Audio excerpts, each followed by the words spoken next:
قد افلح من زکاہا، کامیاب ہو گیا، یقیناً کامیاب ہو گیا جس نے اپنے نفس کو پاک کر لیا۔ اب میں نوجوان موجود ہیں، ان کے لیے ایک لفظ لیتا ہوں، ایک لفظ بولتا ہوں۔ تزکیہ تو یہ عربی کا لفظ ہے، پرہیزگاری یہ بھی اردو میں استعمال ہوتا ہے، تقویٰ عربی میں استعمال ہوتا ہے۔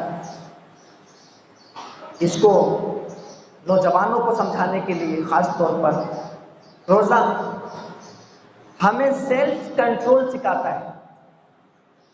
سیلف کنٹرول، کھانا موجود ہے آپ نہیں کھائیں گے، یہ سیلف کنٹرول ہے۔ پانی موجود ہے آپ نہیں پیئیں گے، یہ سیلف کنٹرول ہے۔ شادی شدہ زندگی ہے لیکن ازدواجی زندگی تعلق قائم نہیں کریں گے، یہ سیلف کنٹرول ہے۔ آنکھیں ہیں، سامنے برائی ہے نہیں دیکھیں گے، یہ سیلف کنٹرول ہے۔ زبان ہے، اس سے گالی نہیں بکیں گے، یہ سیلف کنٹرول ہے۔ ہاتھ ہے، اس سے کسی پر ظلم نہیں کریں گے، یہ سیلف کنٹرول ہے۔ یہ پاؤں ہے، یہ برائی کی طرف نہیں بڑھیں گے، یہ سیلف کنٹرول ہے۔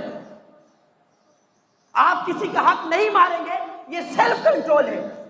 آپ شراب نہیں پیئیں گے، یہ سیلف کنٹرول ہے۔ یہ سیلف کنٹرول ہے، یہ سیلف کنٹرول سکھاتا ہے۔ یہ روزہ، یہ نیکیاں، یہ عبادت، یہ تزکیہ نفس، یہ ہمیں سیلف کنٹرول سکھاتا ہے۔ جہاں حلال چیزوں سے تم بچ رہے ہو، حرام سے بچو، یہ سیلف کنٹرول ہے۔